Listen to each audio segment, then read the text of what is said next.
merci Laurent pour ton accueil et merci à la Salésienne pour son invitation et pour son initiative de ce cycle de conférences autour de la généalogie. Évidemment, je me réjouis que ces sujets soient évoqués ici et que ça intéresse autant de monde. J'espère que l'exposé de ce soir suscitera des vocations et que vous aurez envie de creuser chacun vos généalogies ou des généalogies en général. Je voudrais commencer par vous dire un petit peu, en tant qu'archiviste professionnel, quelle est la place de la généalogie dans notre métier. Dans la vie professionnelle d'un archiviste, la généalogie, elle est importante au moins pour deux missions.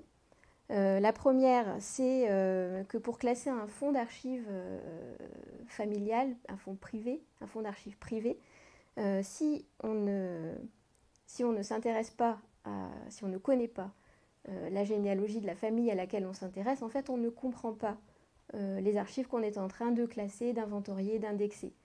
Donc, il est important pour nous de maîtriser la méthode pour établir des généalogies parce que ça nous donne des clés de compréhension et de lecture des archives que nous sommes amenés à traiter pour les rendre accessibles au public de la meilleure façon possible. Ça, c'est le premier intérêt. Et le deuxième, qui est équivalent évidemment, c'est de pouvoir orienter et conseiller au mieux les généalogistes. Et quand je parle des généalogistes, je parle de tous les généalogistes, professionnels, particuliers, associations, histoire de bien comprendre leurs attentes, leurs questionnements et de pouvoir les conseiller au mieux. Pas forcément de pouvoir toujours satisfaire toutes les demandes parce qu'on a un budget, des effectifs contraints, etc.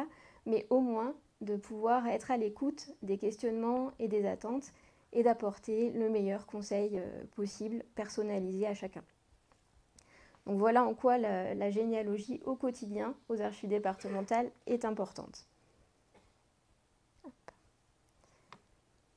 Alors, faire sa généalogie, ou faire une généalogie, parce qu'on n'est pas obligé de faire sa propre généalogie, on peut s'intéresser à d'autres généalogies, consiste effectivement à dénombrer ses ancêtres par filiation, et puis à représenter ces liens sous la forme d'un arbre qui est composé au démarrage d'une liste de noms et de dates, et que petit à petit, on peut ensuite enrichir avec des données biographiques qui vont donner le feuillage, la chair de cet arbre généalogique. Alors la généalogie, c'est une activité ancienne, et là je fais un petit clin d'œil à la première conférence que vous avez eue sur ce sujet de la généalogie, puisque vous le savez, l'armoriale et nobiliaire de Savoie, d'Amédée de Foras et de ses continuateurs, répertorie des généalogies. Pour les 5 premiers volumes, à peu près 260 généalogies. Et c'est un peu un exemple de recueil de généalogie. Alors, comme vous le savez, ce recueil-là, il est consultable sur Gallica, qui est le site numérique de la Bibliothèque nationale de France. Et juste pour information au passage, vous trouverez sur Gallica des pages de ressources dédiées à la généalogie. C'est-à-dire que les bibliothécaires de la Bibliothèque nationale ont regroupé sur des pages vraiment à l'attention des généalogistes des ressources en ligne sur leur site qui peuvent être utiles et dont je parlerai de certaines au fur et à mesure de la soirée, mais il y a des parcours thématiques qui existent sur le site Gallica qui peuvent être très intéressants. Et puis, vous voyez aussi à l'écran un autre exemple de généalogie, qui est une généalogie réalisée par un particulier ici. Donc, il s'agit de l'exemple de la généalogie de la famille d'Aumanjou, une famille qui est connue pour avoir accueilli une succession de notaires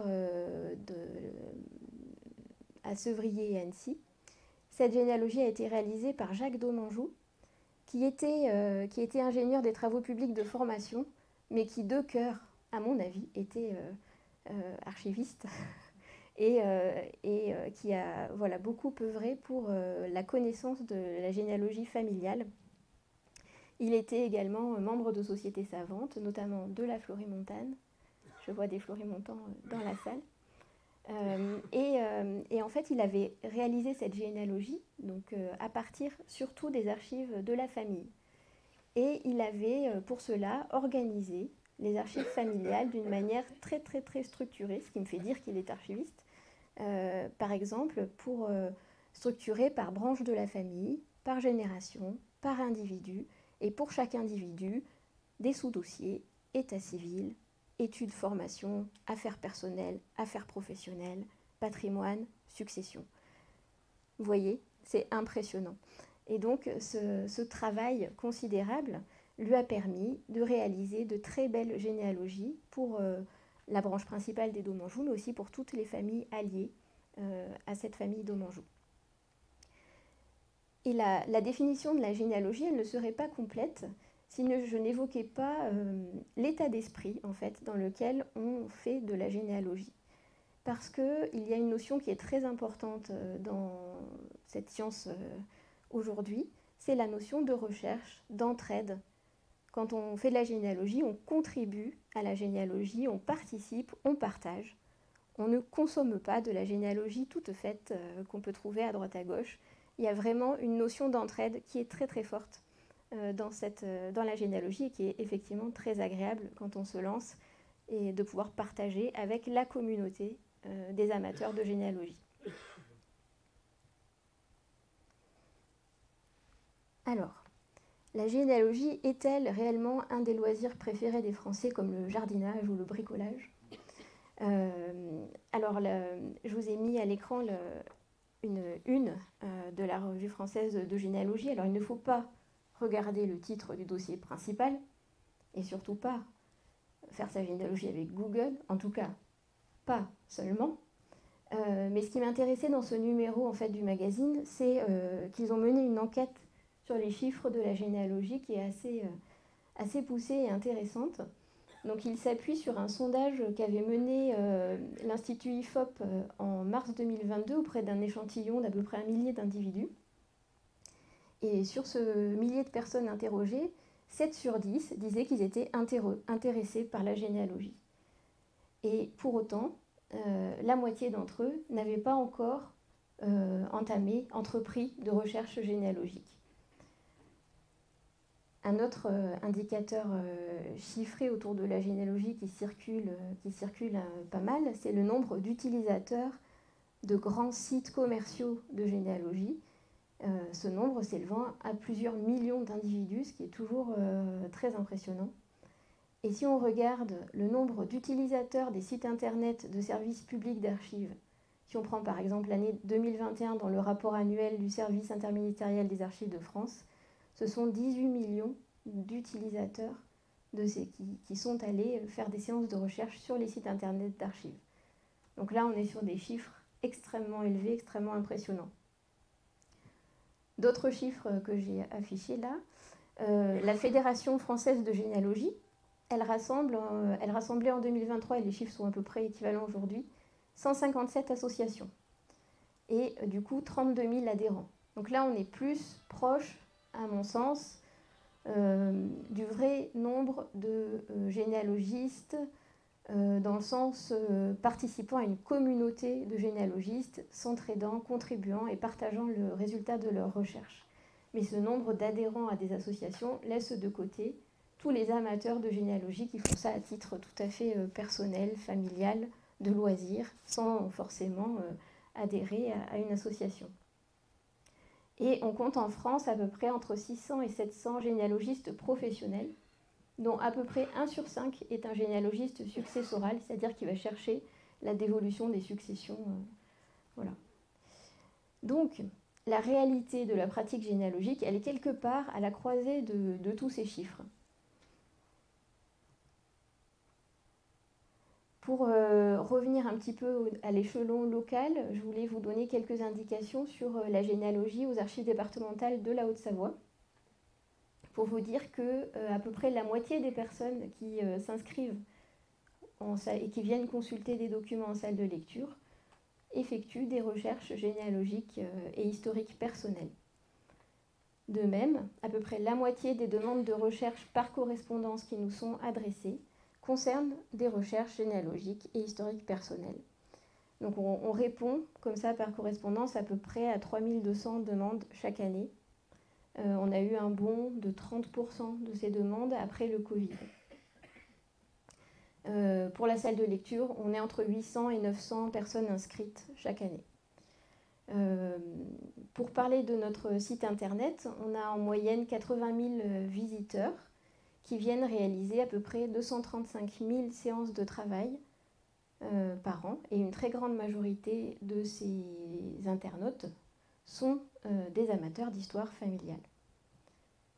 Cette fréquentation du site internet, elle a explosé à nouveau pendant les périodes de confinement, puisque on a eu un temps assez inattendu finalement pour se consacrer à la généalogie. Donc on est monté en 2020 et 2021 à plus de 100 000 visiteurs et presque 400 000 visites annuelles, ce qui était considérable. On est revenu depuis, avec la reprise d'une activité classique, à une fréquentation plus raisonnable.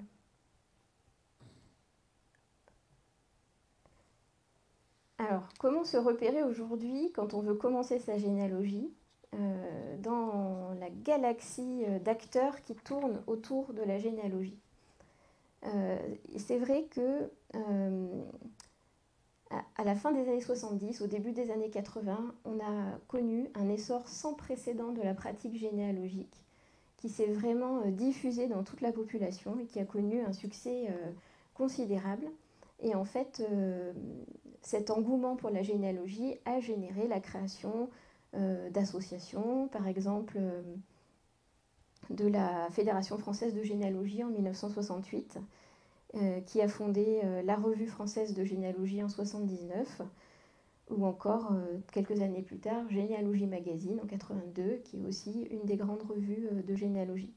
Pourquoi je cite ces revues? C'est parce qu'elles diffusent de façon très simple, très accessible, toutes les actualités de la généalogie, les rendez-vous, les conférences, les forums, les salons, les nouvelles mises en ligne de la part de tel ou tel site internet, les nouvelles bases de données accessibles, les trucs et astuces que partage la communauté des généalogistes pour avancer dans leurs recherches. Cet essor de la généalogie, il a à peu près coïncidé chronologiquement avec pendant la première vague de décentralisation, au fait qu'en 1986, les archives départementales sont devenues une compétence obligatoire des conseils généraux. Du coup, quand ces mêmes conseils généraux ont conçu de nouveaux bâtiments pour leurs archives, de nouveaux équipements, ils ont tenu compte de cet engouement pour la généalogie pour repenser l'accueil du public dans les services d'archives. Et c'est grâce à ça qu'on a aujourd'hui, dans chacun de nos services, dans chaque département, des salles de lecture confortables, la plupart du temps, qui accueillent le public. D'autres acteurs de la généalogie, ce sont les maisons d'édition qui ont parfois créé des collections dédiées à la généalogie. Par exemple, Archives et Culture, peut-être que vous connaissez, ou peut-être que vous aurez la curiosité d'aller voir les petits guides proposés par cette maison d'édition qui sont très bien faits et qui sont très illustrés, très didactiques et qui donnent vraiment des pistes pour des recherches généalogiques. Qu'est-ce qu'on a encore comme acteur? On a les formations universitaires, puisqu'aujourd'hui on peut être diplômé en recherche généalogique. Le dernier diplôme qui s'est créé, c'est celui de l'École nationale des chartes, qui a créé un diplôme universitaire en 2023 pour chaque année délivrer un diplôme à une petite promotion qui devient généalogiste professionnel, donc soit familiaux, soit successoraux, au service de la population. Quels sont les autres acteurs de cette galaxie? Eh bien, les éditeurs de logiciels qui s'en donnent à cœur joie pour attirer le chaland. Et puis, les services d'archives, bien sûr, qui renferment effectivement, comme le disait Laurent, des ressources quasi inépuisables.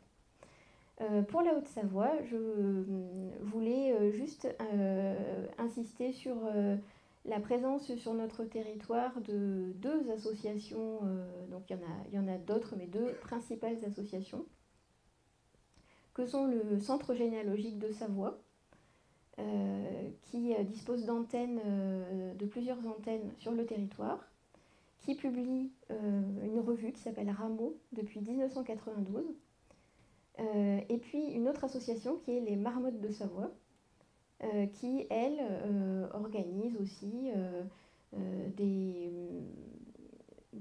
un forum de généalogie chaque année au mois d'octobre, qui donne accès, comme le Centre généalogique de Savoie, à des dépouillements, à des relevés, à des bases de données réalisées par les membres adhérents.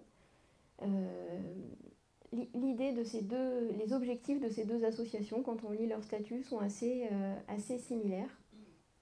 C'est vraiment promouvoir la recherche généalogique, la favoriser, ainsi que toutes les activités qui s'y rapportent autour de l'histoire locale.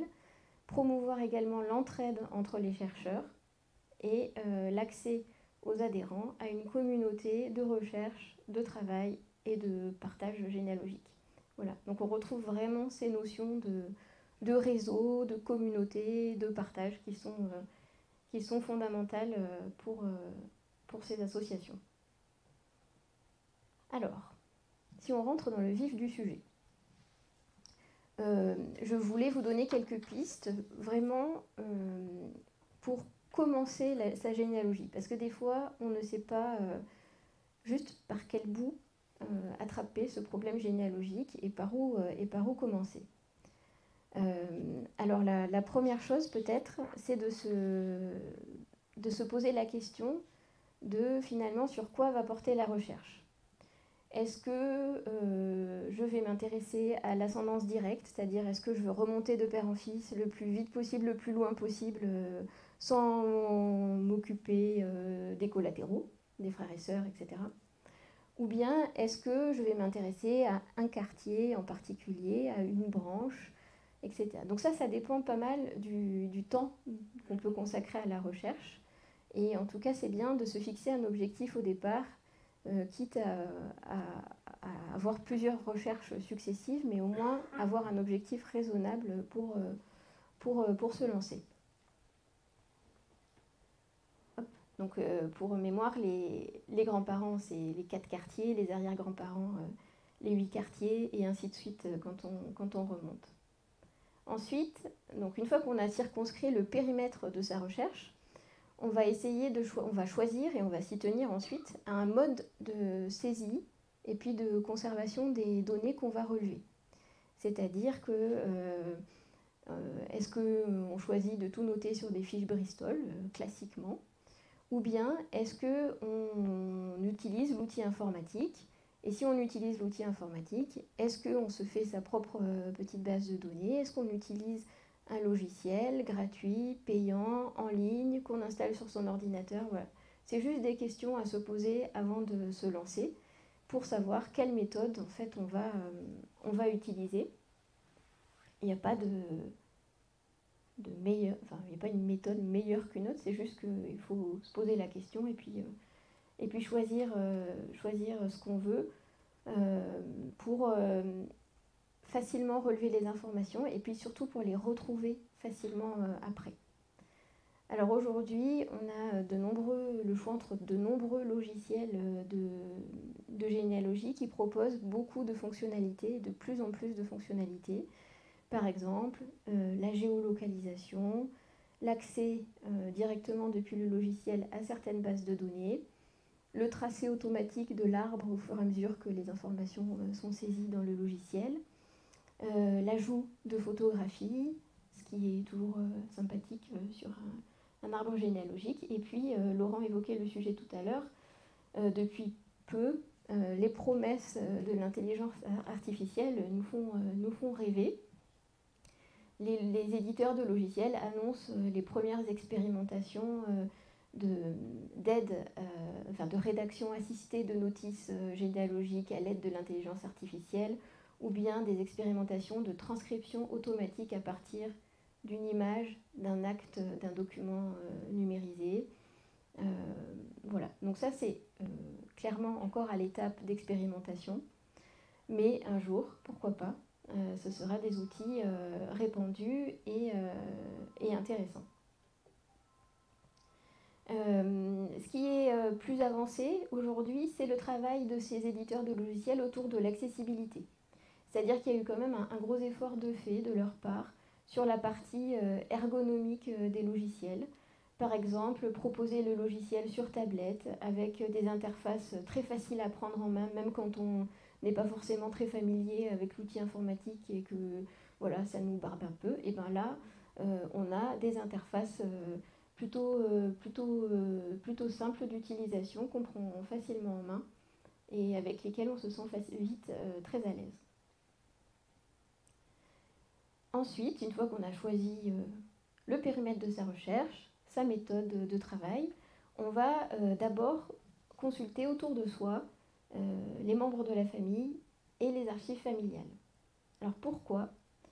Tout simplement parce que même si le Code du patrimoine dit que les archives sont librement consultables, en fait, il existe des délais de communication qui protègent les données relatives à la vie privée et particulièrement les données relatives à l'état civil, qui fait qu'un acte de naissance ou de mariage n'est pas consultable avant un délai de 75 ans. Ce qui fait que pour remonter les premières générations, on a besoin des informations transmises au sein de la famille, donc soit oralement, soit par les livrets de famille, les extraits d'actes de naissance ou, voilà, qu'on peut retrouver dans les papiers de famille.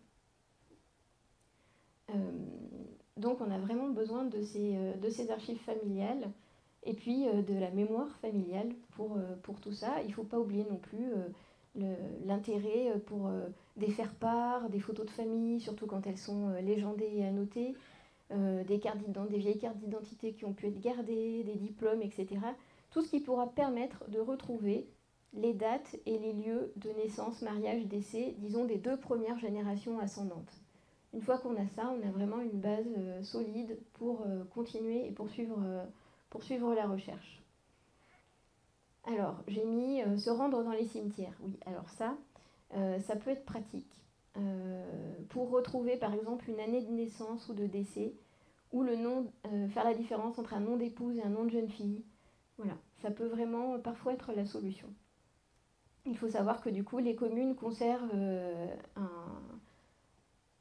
registre des concessions, donc soit sous forme d'un plan, soit sous forme d'un fichier, et que ça peut permettre de connaître, d'identifier un lieu et une date de décès. Mais évidemment, il y a un mais, il faut connaître le lieu d'inhumation de la personne, sans quoi, de toute façon, on est coincé. Donc quand on commence comme ça et qu'on ne sait pas trop comment s'y prendre, donc il y a aujourd'hui beaucoup d'outils en ligne pour aiguiller les recherches, orienter la première partie de l'enquête. Donc je vous ai mis quelques adresses de sites qui sont assez intéressants pour voilà, commencer sa généalogie. GénéaWiki, par exemple, vous avez tout le vocabulaire généalogique, toutes les définitions qui sont recensées sur ce site, qui sont, c'est vraiment, enfin voilà, c'est facile et c'est intéressant à connaître. Voilà, les autres, c'est plus des articles plus généraux sur comment se lancer. Relever les informations, ah oui, alors ce qui peut être intéressant, c'est de numéroter, j'ai un tout petit peu évoqué tout à l'heure, les générations et les individus pour s'y retrouver autrement qu'avec des noms et des prénoms, parce que vous savez qu'au bout d'un moment, souvent, dans les familles, les gens portent les mêmes prénoms d'une génération à l'autre, et donc si on se contente du nom et du prénom, en fait, on est rapidement perdu. Donc c'est intéressant de pouvoir repérer les individus autrement, et par exemple en les numérotant, voilà, pour les reconnaître. Utiliser les symboles de la généalogie, donc le petit rond pour la naissance, la croix, le signe multiplié pour le mariage, et le plus, enfin la croix pour les décès, ce qui permet d'aller plus vite quand on note les informations, bien relever toutes les informations qu'on trouve et noter où est-ce qu'on les a trouvées. pour pouvoir y revenir si jamais on s'aperçoit qu'il y a une incohérence, qu'il y a quelque chose à vérifier. Voilà, ce que je vous conseille, c'est vraiment toujours de noter les références des documents consultés. Alors dans les archives, on appelle ça les cotes des documents. Et puis le numéro de page si vous l'avez, ou le numéro de vue si vous feuilletez quelque chose qui est en ligne.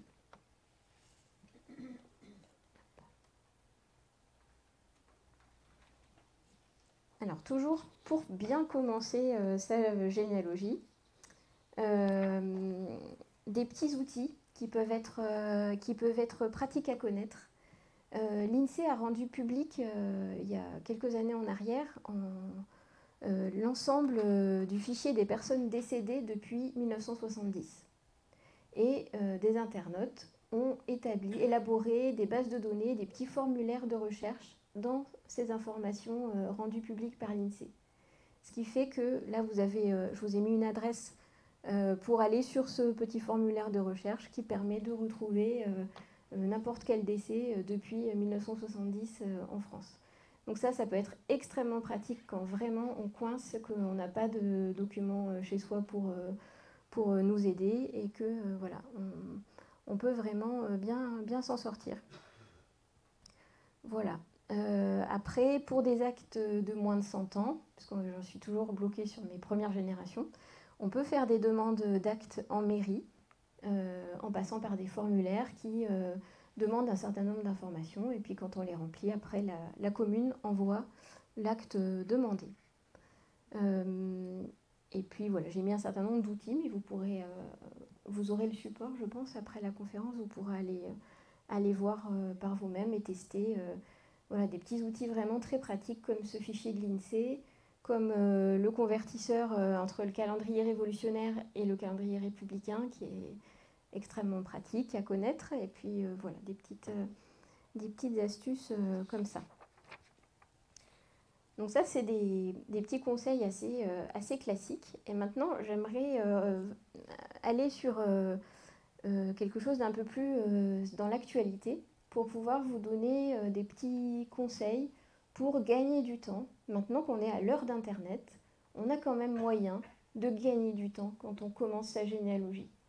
Et pour cela, je vous propose une démarche, un ordre en fait, dans lequel effectuer les recherches ou les consultations. Donc le premier conseil que je vous donnerai, c'est finalement autant bénéficier des travaux précédents pour dégrossir le travail, ne pas tout recommencer à zéro, ne pas aller inventer le fil à couper le beurre, et tout en s'appuyant sur ce qui a déjà été fait, garder toujours un œil critique sur ce qu'on trouve et sur ce qu'on réutilise en revenant systématiquement à un moment donné à la source. Parce que les sources primaires, bien qu'elles ne soient pas parfaites, on en parlera tout à l'heure, sont plus fiables, restent plus fiables que n'importe quel relevé. Donc l'idée, c'est que si un autre généalogiste a déjà travaillé sur certaines branches de la famille, il est bon de le savoir avant de se lancer, de recommencer la recherche à zéro. Donc on fait ça sans pour autant prendre les trouvailles de l'autre personne pour argent comptant. Pourquoi ? Parce que si on copie-colle ou si on exporte et on importe dans son arbre des parties entières de généalogie sans vérification, le risque, c'est qu'on peut propager des erreurs. Et en fait, ça, tous ceux qui ont déjà commencé leur généalogie en ont fait l'expérience de se dire « Ah, chic, la branche de la grand-tante, quelqu'un l'a fait. » Et puis, quand même, je vais aller vérifier. Ah, mais c'est pas du tout ça. Voilà. Donc ça, c'est quand même important de garder toujours un esprit critique là-dessus. Donc la deuxième étape, ce serait d'aller voir ce qui a pu déjà être publié ou réalisé à partir de sources primaires ou de relevés. Et là, donc on évoquait l'armorial de Savoie tout à l'heure, ou d'autres armoriaux.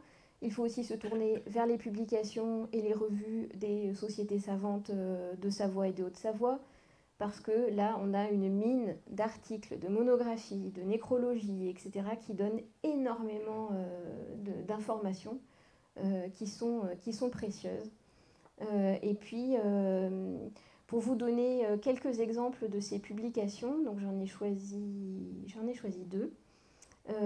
Vous connaissez peut-être le livre de Marie-Thérèse Hermann sur les enfants trouvés en Savoie au XIXe siècle. Donc, il a été publié ce livre en 1988, mais c'est toujours une référence quand on a besoin de retrouver un dossier d'enfants trouvés au XIXe siècle dans notre département. Donc le livre s'appelle « Les enfants du malheur, le drame des enfants trouvés en Savoie au XIXe siècle ». Et c'est voilà, un ouvrage qui a été réalisé à partir de ces recherches, donc à partir de ces recherches sur des sources primaires, mais qu'on peut consulter pour aller plus vite et pour se familiariser avec le sujet. Un autre exemple que j'ai pris dans Gallica, dont on parlait tout au début de la conférence, c'est donc Gallica, la Bibliothèque nationale de France a numérisé un certain nombre d'ouvrages qu'on peut feuilleter en ligne. Et par exemple, un dictionnaire des familles qui ont fait modifier leur nom entre 1803 et 1865, avec les noms, les prénoms, les professions et les lieux de naissance de chaque individu. Et en fait, cette publication, elle a été faite comment? En dépouillant le bulletin des lois. Voilà, donc là vous avez d'autres personnes qui, à votre place, sont allées dépouiller le bulletin des lois pour faire ce relevé qui a été publié et qu'on peut aujourd'hui consulter en ligne pour, là aussi, juste gagner du temps dans sa recherche. Troisième étape, l'étape des relevés, c'est-à-dire des bases de données, des dépouillements réalisés beaucoup par les associations de généalogie. Donc ces associations de généalogie, elles ont beaucoup indexer les actes d'état civil, mais pas seulement. Il y a aujourd'hui une vraie diversification dans les relevés qui sont faits par les associations et qui sont très intéressants. Et puis aujourd'hui, il y a aussi d'autres bases de données qui sont consultables sur Internet. Par exemple, je ne sais pas si vous connaissez... alors, j'ai oublié de vous... si vous connaissez la base Léonore, Léonore, c'est la base de données des dossiers de titulaires de la Légion d'honneur. Donc en fait, tous les titulaires de la Légion d'honneur entre 1800 et 1976. Donc vous cherchez, on peut chercher dans cette base de données et en fait, derrière, les dossiers sont en partie numérisés. Donc on peut même aller jusqu'au dossier complet de la personne en ligne. Et puis, autre exemple de relevé, peut-être connaissez-vous déjà, ou peut-être pas, la plateforme Gyrophare des Archives nationales, qui est une plateforme collaborative que les Archives nationales ont ouverte au public. Donc toutes les personnes souhaitant contribuer à l'indexation de certains fonds participent. Et quand un fonds est terminé, les Archives nationales en proposent un autre. Donc ce sont des fonds qui ont été préalablement numérisés et que les internautes peuvent feuilleter, indexer au fur et à mesure, et du coup les résultats de cette annotation sont partagés avec tout le monde pour faciliter les recherches. Et donc vous pouvez aller voir sur la page de Gyrophare tous les projets. En fait, on voit chaque projet a une petite description, et puis en dessous on a une petite barre d'état qui nous dit 30% de l'indexation a été faite, ou 50%, ou 80%, ou 100%, le projet est terminé. Et vous avez par exemple tous les membres du clergé de telle date à telle date, enfin voilà, vous avez énormément de projets différents qui peuvent être utiles à consulter. Plus près de chez nous, hop, l'association, le Centre généalogique de Savoie propose une liste de ses travaux en ligne. Et du côté des archives de la Haute-Savoie, on a, nous aussi, réalisé des dépouillements et des indexations, dont ceux des registres matricules militaires, qui a été, donc ce dépouillement nominatif a été réalisé entièrement en interne aux archives. Voilà. Et d'autres travaux qui peuvent être intéressants, par exemple, la société savante La Salévienne a réalisé des relevés des sommaires, des actes de certains bureaux du tabellion de l'Ancien Régime. Et donc ça, c'est extrêmement précieux, effectivement, pour aller plus vite, pour retrouver des actes par la suite.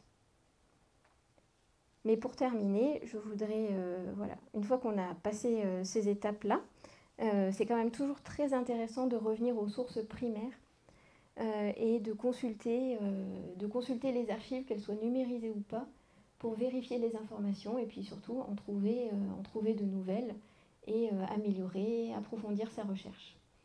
Et puis, comme je disais au tout début, mettre de la chair sur le squelette de l'arbre généalogique.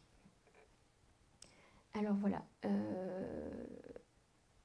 vous avez en haut à droite le lien vers la page de notre site internet qui présente les grandes séries de documents d'archives qui sont aujourd'hui numérisés. Et puis, je voudrais vous présenter, alors on va commencer par l'incontournable état civil, parce qu'on ne peut pas faire sa généalogie sans lui.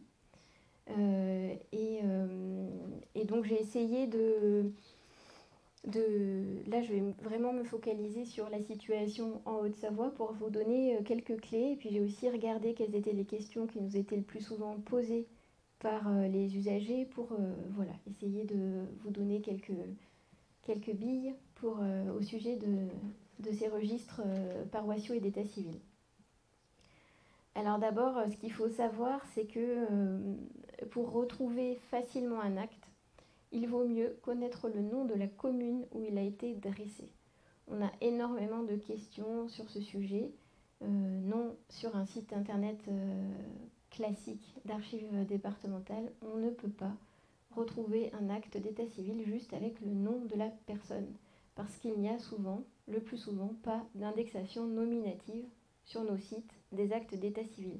Et si on n'a vraiment aucune idée de la commune où a pu être dressé l'acte, il n'y a pas d'autre solution que de se tourner vers ceux qui ont pu déjà réaliser des indexations et des dépouillements, c'est-à-dire soit vers les associations de généalogie, soit vers les sites commerciaux payants qui proposent des indexations. De même, si on n'a pas la date précise de l'acte, il faut imaginer que la recherche sera un petit peu plus longue. Alors selon la taille de la commune et le nombre de registres, évidemment, là, ce n'est pas la même chose. Alors l'état civil est composé de plusieurs types de registres. Donc les registres paroissiaux et d'état civil qui recensent d'un côté le baptême, mariage, sépulture, et pour l'état civil, naissance, mariage, décès. Donc avant la Révolution française et pendant la période sarde, c'est-à-dire entre 1815 et 1860, les registres paroissiaux étaient tenus par les curés et contiennent donc des actes de baptême, mariage, sépulture. Et puis, depuis l'adoption des institutions françaises, ce sont les maires qui ont la responsabilité des registres d'état civil. Et du coup, là, on parle de naissance, mariage et décès. Et ça suscite des questions pour les personnes qui ne sont pas familières avec l'histoire de notre territoire et qui s'étonnent de ne pas trouver d'acte de naissance pour la période du XIXe siècle, et voilà, à qui on explique régulièrement que c'est normal, et que ce n'est pas une affreuse lacune des archives de la Haute-Savoie, mais que voilà, on a d'autres registres. Alors, ces registres d'état civil et ces registres paroissiaux étaient tenus en 2 exemplaires. Ils sont conservés soit aux archives départementales, pour ceux qui sont les doubles des registres provenant des greffes des tribunaux. Voilà. L'idée, c'est que la commune tient 2 registres, en remet un au greffe du tribunal le plus proche et conserve l'autre. Donc ce qui arrive systématiquement aux archives départementales, c'est l'exemplaire du greffe du tribunal et parfois l'exemplaire de la commune quand les archives de la commune sont déposées aux archives départementales. Donc soit ces registres-là sont aux archives départementales, soit ils sont restés en commune quand les archives sont conservées par la commune, et dans ce cas-là, ils ont souvent été microfilmés, et on peut consulter aux archives départementales les microfilms des registres qui sont en commune. Pour chaque commune, on a classé les registres tout simplement par ordre chronologique, du plus ancien jusqu'aux années 1919. Donc pour certaines communes, nous, on conserve les registres jusque vers 1927, mais il faut savoir que nous n'avons pas le droit de diffuser en ligne des actes de moins de 100 ans. Donc de toute façon, la diffusion en ligne, elle s'arrête en 1919. Alors, en Haute-Savoie, l'histoire de la conservation des registres paroissiaux est un petit peu particulière, puisqu'ils sont entrés aux archives départementales très tardivement par rapport aux autres départements. En fait, il a fallu attendre 2009 pour qu'une convention tripartite soit signée entre l'association diocésaine, la préfecture et le conseil général de la Haute-Savoie.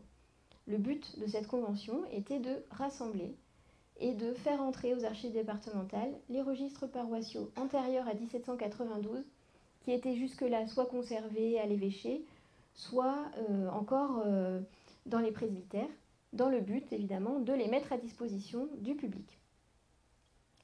Après cette convention, donc, l'évêché s'est chargé de rassembler les registres concernés et puis de les confier aux archives départementales. Et nous, en échange, on les a restaurés systématiquement et numérisés.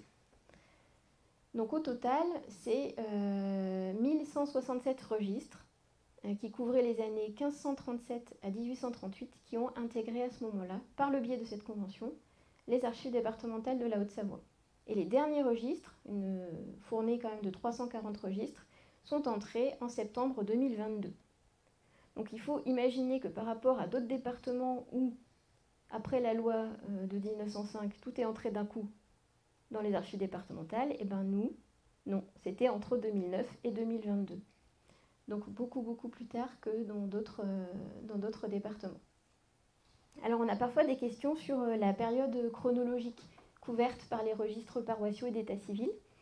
Alors il faut savoir qu'il y a, sur l'ensemble des registres connus, que nous connaissons, il n'y a qu'une cinquantaine de communes qui ont des registres d'état civil, des registres paroissiaux antérieurs à 1600. Voilà. C'est très rare en fait en Savoie et en Haute-Savoie d'avoir des registres antérieurs à 1600. Et il n'y a que 7 communes qui ont commencé à tenir et conserver leurs registres paroissiaux entre 1520 et 1555. Voilà.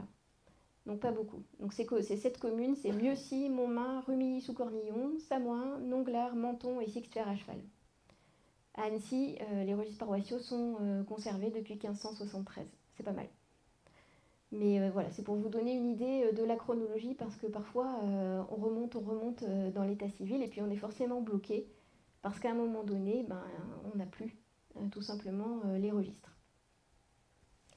Les dépouillements des registres paroissiaux et d'état civil qui ont été réalisés par des particuliers ou des associations sont consultables auprès des associations ou bien aux archives départementales, où on en conserve un certain nombre dans notre bibliothèque. Et là, vous avez donc tout à fait sur la droite une page du registre paroissial de Montmain pour l'année 1537. Donc ça, c'est le plus ancien qui est aux archives départementales. Et vous avez un zoom sur un des actes tout en haut. Voilà. Donc souvent, les registres les plus anciens sont comme ça, tout en longueur, ou sous forme de tout petits cahiers.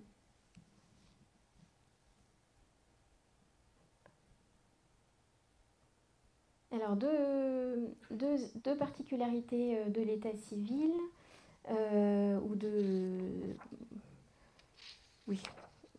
deux aspects autres. Ce sont les tables décennales, qui peuvent être pratiques. Donc, qu'est-ce que c'est les tables décennales? Ce sont des tables alphabétiques qui répertorient les actes enregistrés dans la commune dans l'ordre alphabétique des patronymes par période de 10 ans. C'est une sorte d'index réalisé par les communes tous les 10 ans sur leurs actes d'état civil. Alors ça, c'est utile quand on ne connaît pas la date d'un acte et qu'on a besoin d'aller un peu plus vite que de vraiment feuilleter tous les registres. On va aux tables décennales. Alors en Haute-Savoie, ces tables décennales, elles existent pour certaines communes depuis 1792 et de façon plus systématique à partir de 1853. Et très souvent, le début du 19e siècle est lacunaire, on n'a pas pour cette période. Alors, parfois, les tables décennales, elles sont réunies en un seul registre pour plusieurs petites communes d'un même canton. Ça, c'est pour les archives qui viennent des greffes. Donc, il ne faut pas se décourager si en cliquant sur une commune, vous ouvrez des tables décennales et puis ce n'est pas la bonne commune. En fait, il faut juste tourner les pages, avancer dans le registre jusqu'à ce qu'on tombe sur la bonne commune. Il faut savoir aussi que les mariages sont enregistrés au nom du mari que normalement c'est enregistré par ordre chronologique, mais qu'en fait il y avait très fréquemment des oublis, ce qui fait qu'en fait il faut bien regarder toute la lettre. Parce que ça peut avoir été rajouté un peu plus loin dans la liste parce qu'on l'avait oublié à l'endroit où ça aurait dû être. Voilà. Donc ça c'est... Et il y a pas mal d'erreurs dans les tables décennales. Donc, mais bon, je ne veux pas vous décourager, ça aide quand même. Autre particularité des actes d'état civil, ce sont les mentions marginales. Donc ça, c'est extrêmement pratique quand on tombe dessus. Donc elles sont apposées dans la marge des actes. Par exemple, une date et un lieu de mariage ou d'un décès dans la marge d'un acte de naissance. Alors, en marge d'un acte de naissance, on trouvera la mention du mariage à partir de 1897 et la mention du décès seulement à partir de 1945. Et les divorces, eux, sont mentionnés dans la marge des actes de mariage à partir de 1886 et sur les actes de naissance à partir de 1932. Donc c'est pas non plus l'arme ultime, les mentions marginales, puisque c'est quand même limité dans le temps. Et ce qu'il faut savoir, c'est que seule la collection communale des registres d'état civil comporte l'ensemble des mentions marginales. Parce qu'en fait, les greffes aujourd'hui ne sont pas du tout tenus de reporter les mentions marginales. Donc il n'y a vraiment que dans la collection communale qu'on aura toutes les mentions. Donc le seul registre d'état civil complet, c'est celui de la commune. Et donc pour faire ces recherches dans l'état civil, on commence par les registres les plus récents. Et puis on suit la filiation. En fait, on cherche la naissance d'un ancêtre, puis le mariage de ses parents, puis la naissance de chacun de ses parents, etc., etc., en remontant dans les registres. Quelques obstacles fréquents. Les lacunes dans les registres. On remonte, et puis d'un coup, il n'y a plus de registre. Les problèmes d'homonymie, quand tout le monde s'appelle pareil, qui sont assez fréquents. L'imprécision de certains actes. Et puis, évidemment, la mobilité des personnes, qui fait qu'au bout d'un moment... on continue à chercher dans une commune, mais on ne trouve plus personne parce qu'ils étaient venus d'ailleurs. Et donc là, s'ouvre une autre enquête. Alors quand on a des soucis d'homonymie, ou quand on veut savoir, ou quand on cherche à savoir à quel moment une famille est arrivée dans une commune, parfois on peut s'appuyer sur les recensements de population pour trouver la réponse à ces questions. Donc, ces recensements de population, on en trouve aux archives départementales dans plusieurs séries. Le plus simple, c'est à partir de 1860, parce qu'à partir de 1860, les choses se structurent et les recensements de population sont plus réguliers et mieux organisés, ce qui fait que normalement, toutes les années en 1 et en 6, vous avez un recensement de population, donc sauf les années de guerre qui peuvent décaler les choses. Par exemple, le recensement a eu lieu en 1872 et pas en 1871. Il n'y en a pas eu en 1916, on devine bien pourquoi. Et il n'y en a pas eu non plus en 1941, là aussi, on devine bien pour quelle raison. Alors, ces recensements de population étaient tenus en 2 exemplaires. Un qui se trouve dans les archives de la commune et un qui se trouve dans les archives préfectorales. Et donc c'est cette collection des recensements des archives de la préfecture qui a été numérisée et mise en ligne sur le site des archives départementales, avec un petit bémol, qui est que les recensements des communes des arrondissements de Bonneville, Saint-Julien et Thonon n'ont été conservés qu'à partir de 1886 dans les archives préfectorales, alors qu'ils étaient bien tenus depuis 1861. Voilà, ça c'est le petit bémol. Après, on peut les retrouver du coup dans les archives communales, ceux qui manquent entre 1861 et 1881. Après 1946 et jusqu'en 1975, les recensements ont continué, alors de manière moins régulière, mais toujours avec des listes nominatives. Par contre, après 1975, on n'a plus de liste nominative exhaustive, on a énormément de lacunes dans les recensements suivants, et vous savez qu'ensuite la méthode change complètement, ce qui fait qu'on n'a plus de recensement général nominatif, commune par commune, comme on avait précédemment. Alors pour la période sarde, donc je reviens sur la période antérieure à 1860, on a un certain nombre de recensements qui sont conservés dans la série FS, qui est consacrée aux archives des administrations sardes, et une partie a été numérisée et va bientôt être mise en ligne.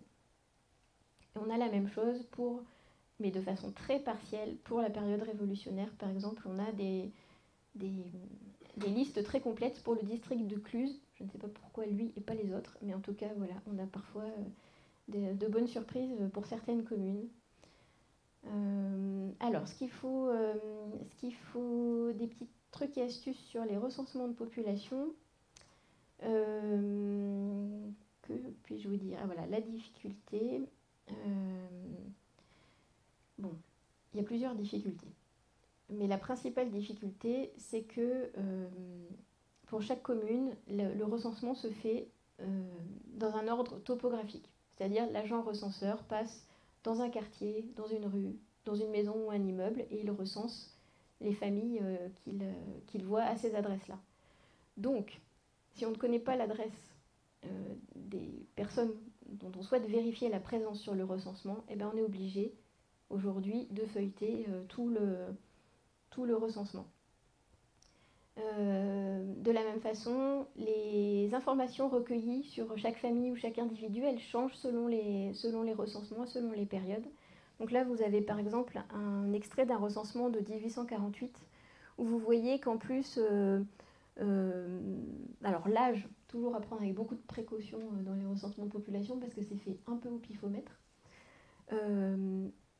En dehors de quelques indications d'état civil, le lieu de naissance, vous avez sur les recensements anciens parfois la religion, la profession, l'illettrisme qui est indiqué, le niveau d'instruction.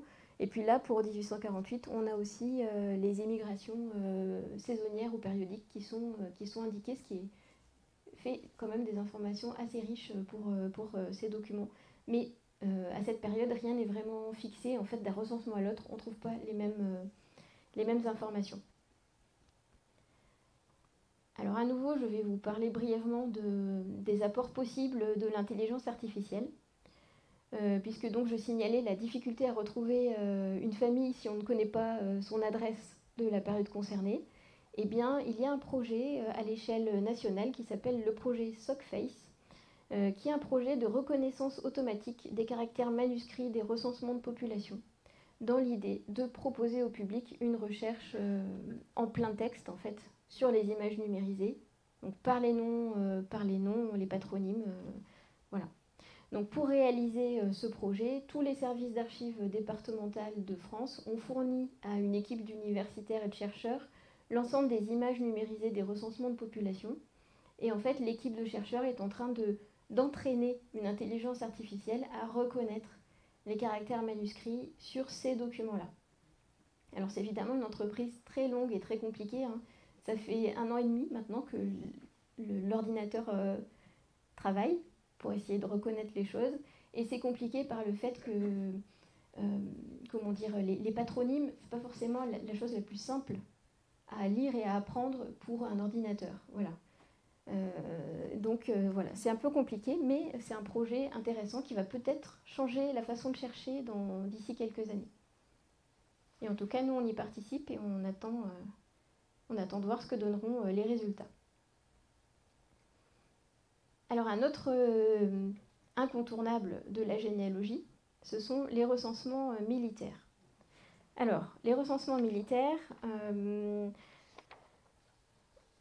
vous en avez qui sont accessibles par le biais d'une recherche nominative, puisque un dépouillement a été réalisé par les équipes des archives départementales.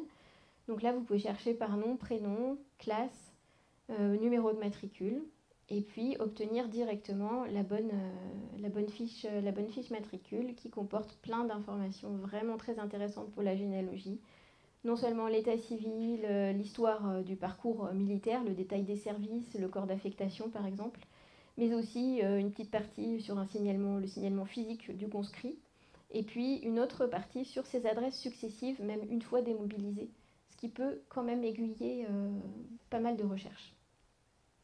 Donc par le formulaire de recherche nominative sur notre site, vous pouvez retrouver tous les individus recensés entre 1878 et 1940. Voilà. Par contre, on ne peut mettre en ligne on a le droit de mettre en ligne que les fiches matricules jusqu'en 1921 inclus. Après, c'est sur demande qu'on adresse aux personnes uniquement les images numérisées qui les intéressent jusqu'en 40, sous réserve qu'elles fournissent un engagement de réserve, mais on n'a pas le droit de les mettre en ligne. Donc voilà, il ne faut pas hésiter à nous demander quand le cas se présente. Et pour les classes postérieures à 1940, pour le coup, c'est le service historique de la Défense qui conserve les registres matricules et ils sont gardés au centre des archives du personnel militaire à Pau. Voilà. Donc c'est au centre de Pau qu'il faut écrire pour toutes les classes après 1940. Pour la période sarde, on a numérisé les registres de tirage au sort de toutes les provinces. Et du coup, ils sont consultables en ligne et ils sont très souvent, enfin à partir des années 1830, il y a quasiment systématiquement un index au début de chaque registre, ce qui permet de retrouver les personnes. Et donc là, le petit truc et astuce à connaître, c'est que dans l'administration française, une classe, ça désigne ceux qui ont 20 ans à la date de la classe. Par exemple, la classe de 1830 en France, c'est ceux qui sont nés en 1810. Eh bien, dans l'administration sarde, la classe, c'est l'année de naissance. Donc en fait, il faut arriver à jongler, voilà. Avant 1860, la classe, c'est l'année de naissance, et après 1860, la classe, c'est les 20 ans de la personne. Voilà. Donc ça peut créer des petites confusions au moment de la recherche. Sur les recrutements militaires, il faut penser également aux archives communales,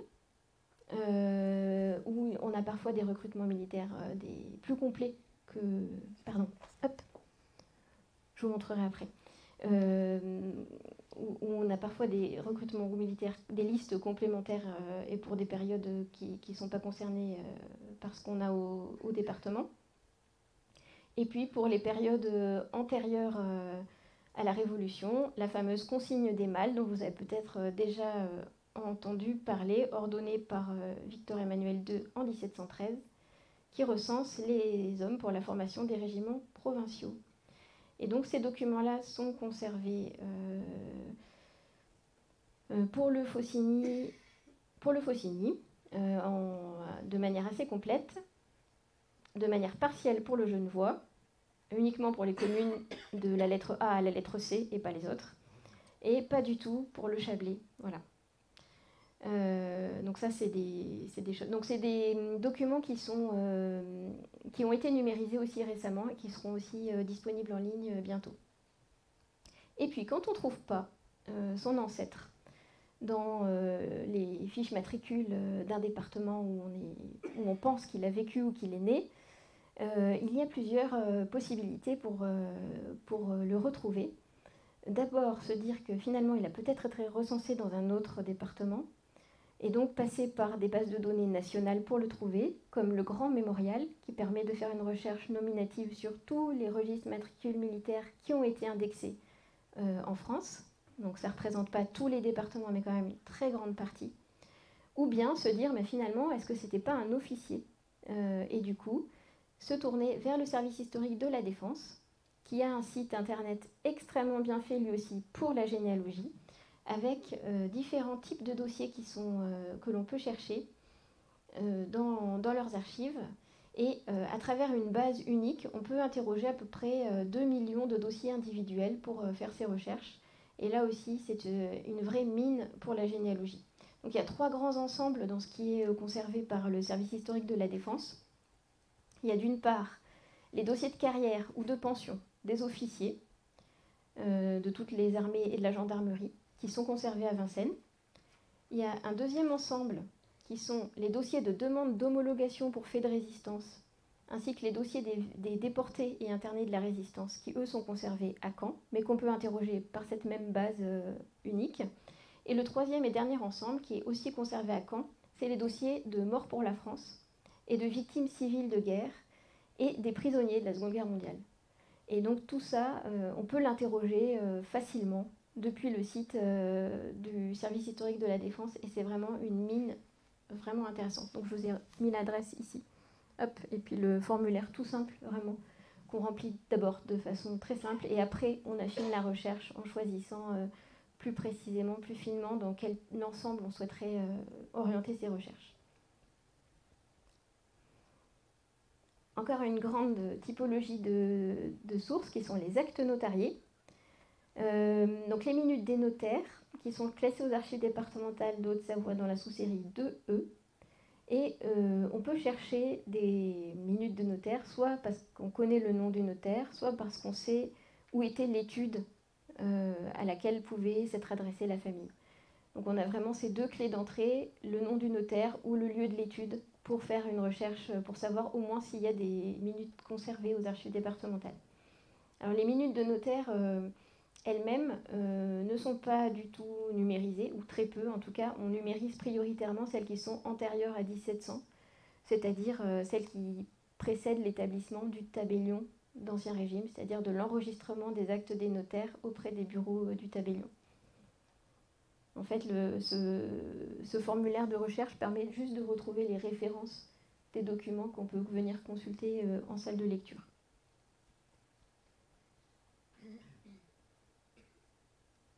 Alors, ce qu'il faut savoir sur les minutes de notaire, c'est qu'on ne conserve aux archives départementales que les minutes de plus de 75 ans. Les minutes de moins de 75 ans sont conservées encore dans les études notariales. Si on ne connaît que le nom des parties et qu'on n'a aucune idée ni du lieu de résidence du notaire, ni du nom du notaire, on peut mener ces recherches dans l'enregistrement ou le tabellion selon les périodes. C'est la même chose, mais pour des périodes différentes. Parce qu'on vous propose en ligne des formulaires de recherche dans le tabellion d'Ancien Régime, dans le tabellion de la Restauration sarde, et puis dans l'enregistrement pour les différentes périodes françaises. Donc qu'est-ce que c'est que cet enregistrement ou ce tabellion? Eh bien c'est le fait que tous les actes passés devant un notaire sont transcrits. Et dans le cas de notre territoire, copiés intégralement. Ce n'est pas juste un petit résumé de l'acte, c'est vraiment la copie complète de l'acte dans les registres tenus par les bureaux du tabellion. Donc ces registres, ils sont classés par bureau et ensuite chronologiquement. Voilà. Et donc certains sont bien pourvus de répertoires, ce qui permet, une fois qu'on a un peu circonscrit le bureau, la période, voilà, d'aller un petit peu plus vite dans la recherche. Ce qu'il faut savoir, c'est que c'est vraiment une mine pour la généalogie. Quand on travaille sur une famille, c'est là qu'on va retrouver les contrats de mariage, les testaments, les inventaires après décès, les partages, les tutelles, les donations. Enfin, vraiment, c'est là qu'on va vraiment rentrer dans le quotidien de ses ancêtres.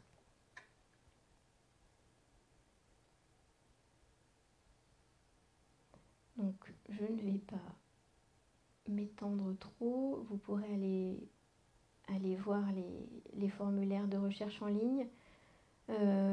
Pour les archives de l'enregistrement, donc pour la petite période du début du 19e siècle et puis depuis 1860, il y a vraiment une recherche par étape à avoir. Donc on a fait des petites fiches pratiques pour guider la recherche.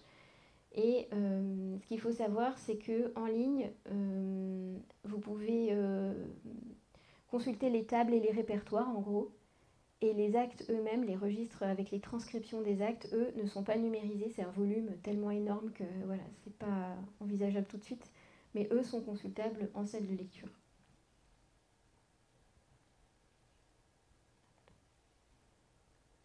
Alors jusque-là, on a évoqué les documents les plus utiles pour commencer cette généalogie. Donc très souvent des documents numérisés et consultables en ligne. Donc vous avez sur le site internet des archives de la Haute-Savoie à peu près 12 millions de pages numérisées qui sont accessibles en ligne. On rajoute à peu près 1 million de pages par campagne de numérisation. Et ces 12 millions de pages, eh bien, ça représente à peu près 4% de nos archives. Donc c'est pour vous dire qu'il y a encore beaucoup de choses à explorer en dehors de ce qui est accessible en ligne et déjà numérisé. Alors à quoi est-ce qu'on peut penser? Eh bien, d'abord aux sources fiscales.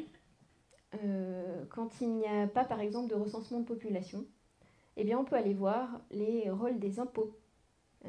Alors, ce n'était pas leur but premier de nous aider dans la généalogie, mais c'est un usage secondaire des rôles d'imposition que de nous fournir tout un tas d'informations sur les familles.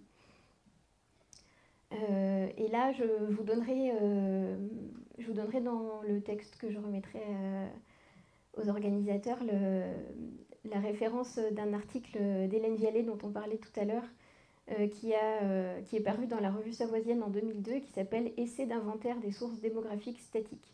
En fait, dans cet article, elle analyse tous les types de recensement de population et tous les états numériques ou nominatifs qui rendent possible l'étude de la population savoyarde du Moyen-Âge jusqu'à nos jours. Et puis elle donne des conseils d'utilisation de ces sources. Voilà. À quoi est-ce qu'on peut faire confiance, de quoi il faut se méfier, etc. etc. Donc ça, c'est vraiment un article fondamental que vous pourrez aller consulter. Au-delà des sources fiscales, on a également les sources électorales, et notamment les listes électorales communales qui peuvent compenser l'absence de recensement de population dans certains cas. Donc là aussi, les listes étaient tenues en 2 exemplaires, un en commune, un qui est envoyé en préfecture. Donc on les a intégralement aux archives départementales pour la période 1860-1940 par exemple, dans la sous-série 3M. Je voulais vous citer rapidement les archives judiciaires qui peuvent être très très très intéressantes pour des recherches généalogiques et notamment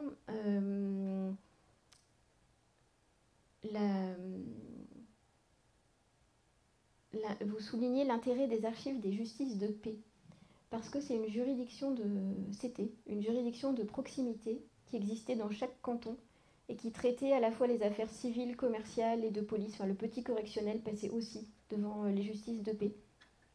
C'est une mine d'informations, les registres des justices de paix, qui est largement sous-exploitée, mais qui donne énormément d'informations.